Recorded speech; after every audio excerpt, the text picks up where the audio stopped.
All right, let's get started on the EU elections. I believe we have not talked since the results have been announced. What's your take generally about the EU before we start talking about Nigel Farage? Are you satisfied with the outcome?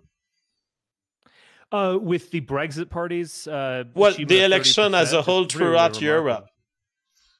Well, I mean, look, I mean, I can take a further step back and say that I opposed Brexit in 2016, and I stand by my words.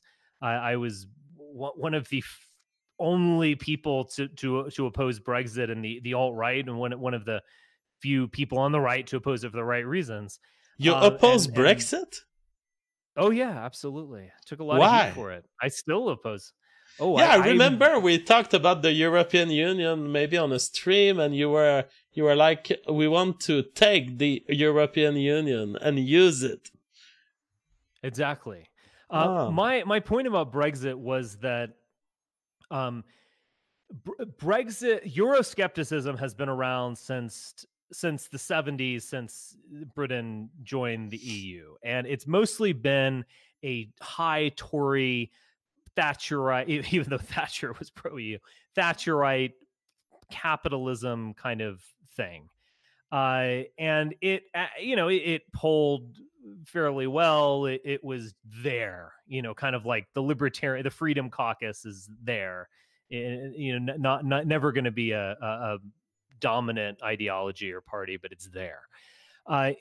In 2016, Farage had his moment because he tapped in directly to the angst over the refugee crisis, Rotherham, the ongoing demographic transformation of the West. And he didn't just play footsie with his issues. He put them on billboards, these now infamous billboards of, lines and lines of African and Arab looking refugees coming in and saying, vote to leave, we'll protect you from this.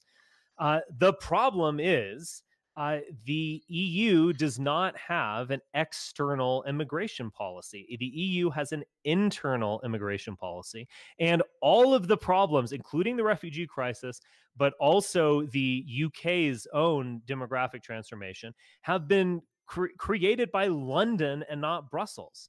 And so it was a bait and switch act to pretend that being a Eurosceptic was ever going to rescue Britain from its own problems. It just never made sense to me. Even on its own terms, it doesn't make sense. I mean, the UK has this huge totalitarian bureaucracy. I mean, the EU is smaller, if anything, and it actually can have more. Even though it's smaller, can have more of an effect in terms of a much larger economic body when it comes to doing things that should be done, like environmental regulation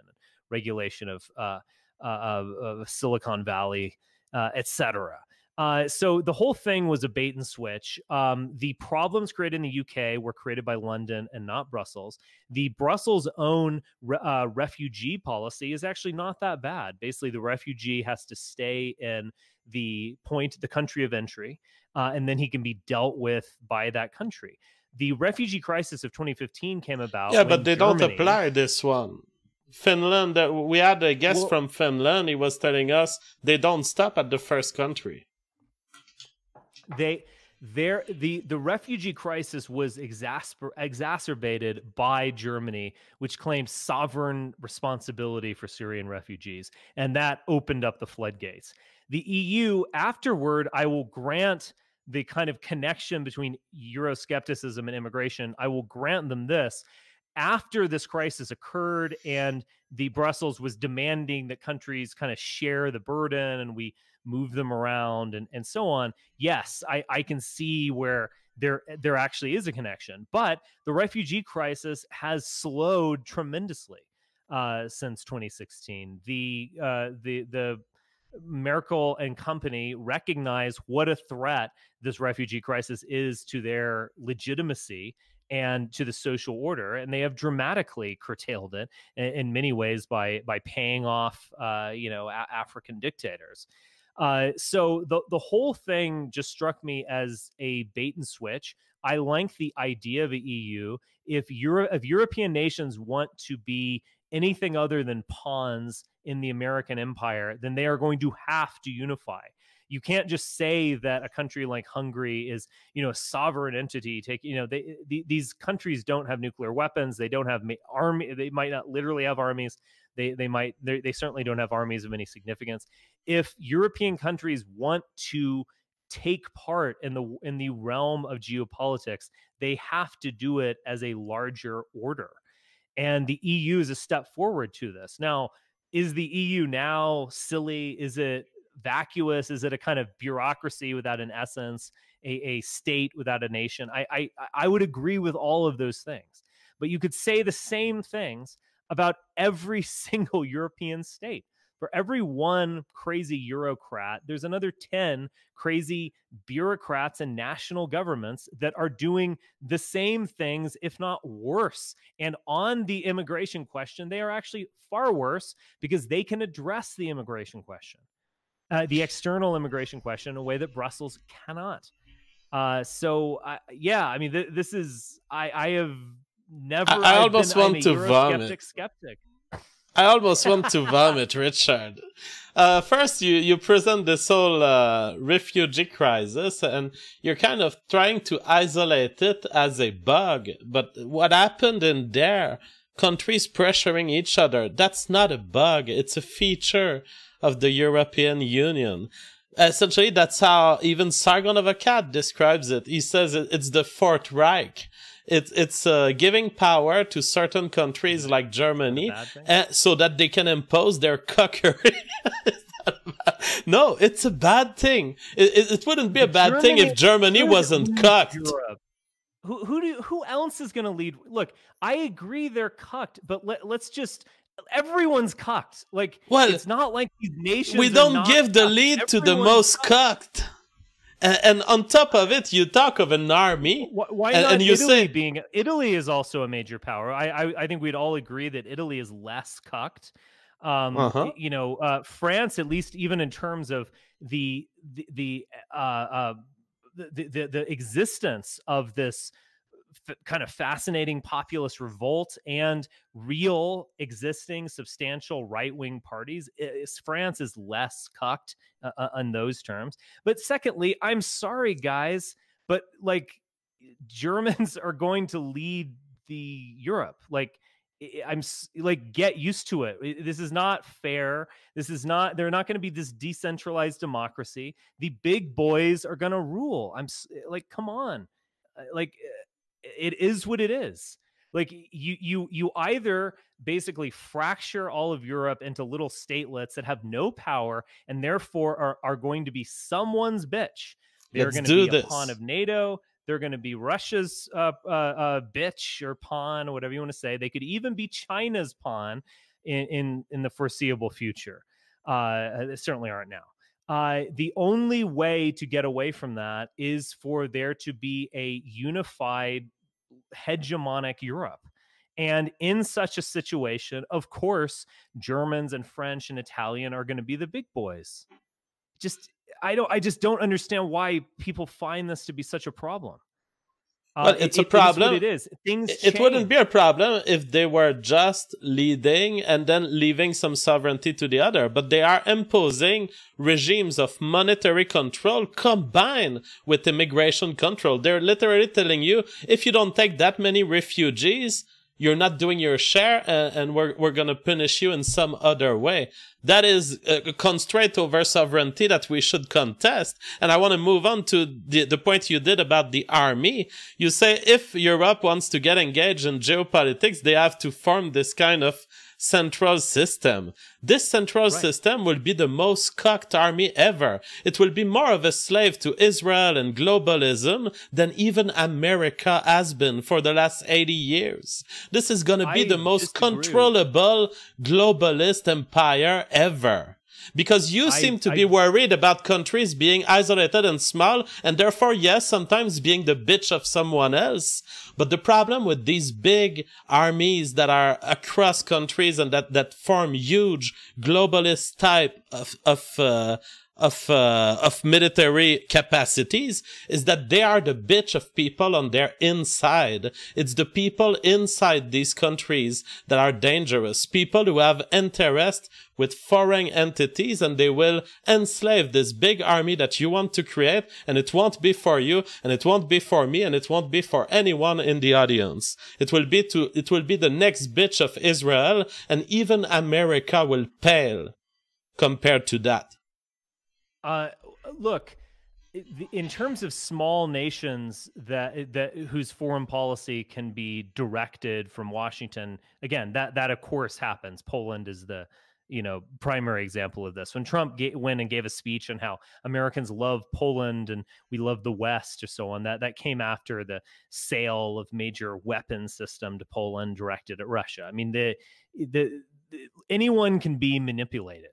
And anyone can also be cucked.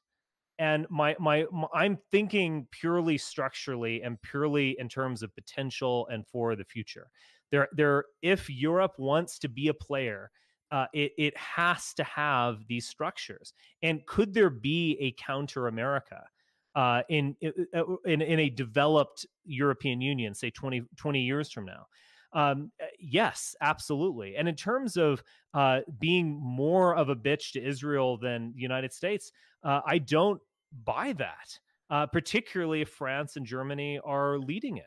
I mean, just on a relative basis, again, trust me, I do not think that Angela Merkel and Macron are these great heroes. They are terrible in their own way, much like pretty much every current leader in Western and Central Europe is awful. There's a reason France joined Trump. There's a reason France joined Trump and UK joined Trump in the strikes of Syria. It's because they want to display how much bitches they are.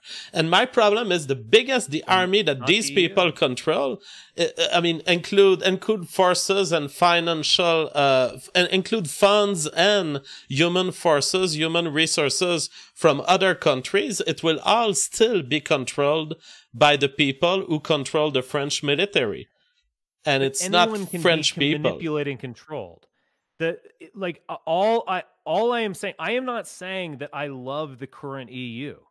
I don't love the current France either, or certainly the current Germany. What I'm saying is there a structure that has the potentiality for a paradigm shift? If Washington's hegemony over Western and Central Europe if it would evaporate, then things would change really quickly. Washington D.C. America is it's the kingpin, and it's kind of the linchpin. If it changes, the world is going to change, and the only way to get out from under Washington's hegemony, which is globo homo, which it originates here. It does not originate in Europe. It originates in America. The only way to get out of that is to be powerful enough to get out of it. And to stand on their own feet. The only way that's going to happen is with some kind of military unification. And there could be federalism within that. I'm obviously fine with that. But in terms of the ultimate decision over war and peace, it has to be made by an actor that can at least plausibly be independent. All right. Well, we both expressed our opinion on this, so we'll be moving on to other subject. That being said, I want to say how naive I find your view. I don't think you understand. I think you look at all this from an American-centric perspective, which I wouldn't blame you for it. But I will note, I think maybe you have a misunderstanding of just how much globalist Israeli control there is on French society, for example, and on many of these countries. I'm not sure you're feeling it. I'm trying to get us out of that. I'm trying to get us out of that. You're going to give them the tools to impose that forever with a big EU, with an army. That's my problem. Well, they can oppose it. They can impose it forever now with the French army. I mean, the French foreign policy is terrible. France not only joined the Syria strikes, it joined Libya, did all of these things. It's already terrible. It already kind of can't get more Israeli cucked. And I'm just saying, can we be creative and find a way out of this? fragment. And also, because fragmentation... Fragment. That's fragmentation is what allows... Fragmentation is what allows the poles to say, look, George Soros, you're not welcome here. They don't fragmentation. Say that to Washington. They don't say that to Washington at all. And I don't know what to say. I mean, they are never going to say that to Washington because they can't. And if they did, you're looking for an enemy to America. That's what you're looking for. Yes, it's not really an American. I mean, look, you can criticize me for being an American-centric view, being that I was born here and I live here. I mean, what can I say? But in terms of me being like pro-American or something, like I'm not John Kerry making this argument. This is Richard Spencer. And, this must be our way forward. We want to be badasses. Europe should be a badass that can project power globally. And Poland is never going to do that. Well, I enjoyed this discussion. It makes me discover a side of you that was kind of somewhere in my brain, but I didn't know that it was that extreme, that you wanted an enemy for America. I'm so sorry, Richard. I'm going to make the prediction that your naive view will mature within the next 10 years, and that you're going to understand that America is not even the center of the world right now, and it's never been. It's a decoy. Interesting. Okay.